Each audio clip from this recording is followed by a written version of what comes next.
Je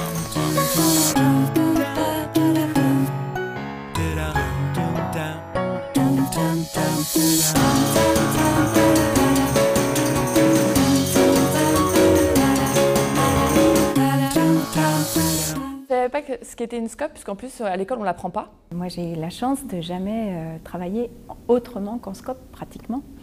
Donc c'est vraiment totalement différent, on se sent vraiment utile.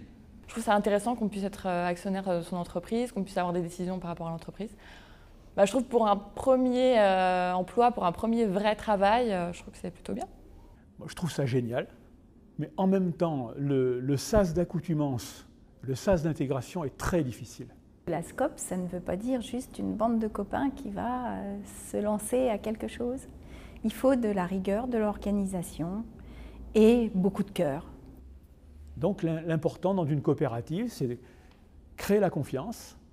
Quand il y a un problème, on n'hésite pas à le résoudre tout de suite et surtout à faire le nécessaire pour satisfaire toujours le client. Il y en a même qui nous disent qu'en entrant, on se rend compte qu'il y a quelque chose de différent dans la maison.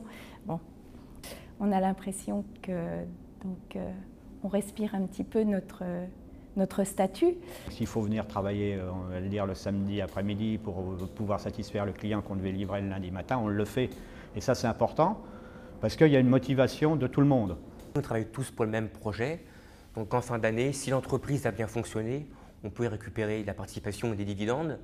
Donc forcément, ça peut mettre de la bonne humeur. Quand on a eu la première distribution de résultats, là, j'ai dit, au moins ça marche.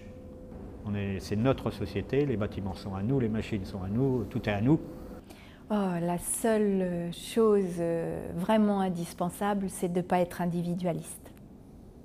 C'est vraiment, après, toutes les qualités sont à développer, et encore plus là qu'ailleurs.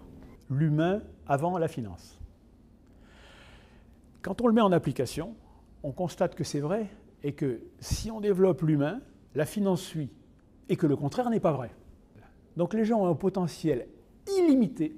La nature humaine, contrairement à la machine, elle est illimitée, aussi bien d'ailleurs dans son horreur que dans sa richesse.